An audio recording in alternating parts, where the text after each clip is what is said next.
Искате ли да видите какво има в този пакет от Еконт?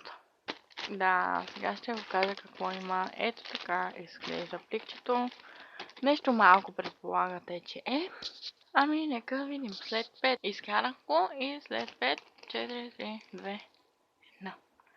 Това е Кайли Дженър, най-хубавите матови червила в България, които са просто уникални. Много ми харесват Кайли мат липстик с липлинер. Кайли Хо пише и е страхотно. Струва си цената, не знам колко пари беше, защото то пристигна преди малко, около 40 лева беше. 45 мисля, че с доставката.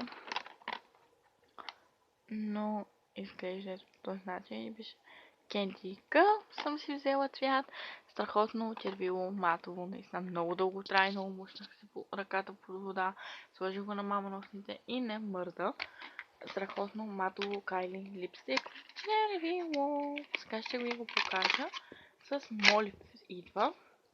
Ето така изглежда. Сега ще ви покажа Кайли. Това е Кайли Дженър. Запознайте се. Липстик. Най-хубавото матово червило.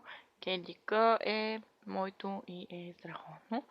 Най-хубавото бюджетно, страхотно дори. Не бих казала бюджетно, но страхотно матово червило. Оригиналния съм се взела и наистина съм много доволна от него и много го харесвам. Някой каже ти луда ли си да дадеш 40 лева за едно червило? Да, прави сте. Луда съм, но взимам моля, който отново е на Кайли Дженър и който е 12 месеца трябва да се изхъби. И изглежда по ето този начин. Кендика, липлинер. И ето сега ще ви го сложим. Естествено, къде е молива без червилото. Страхотен, уникален Кайли Дженър комплект. Ето така изглеждат, а сега изглеждат на естествено ето така.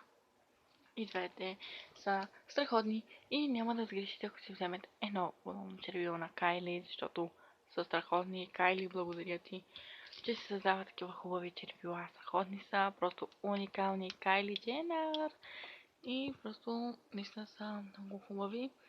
Аз не знам защо, но имаше реплики на Кайли Дженър, но си взех оригиналния, защото не се знае дали ще е такъв. Много дълготрайно, много матово. Наистина не знам дали е сушаващо, защото не съм го пробвал. Но е просто страхотно Кайли Дженър липтик. Препоръчвам ви ги.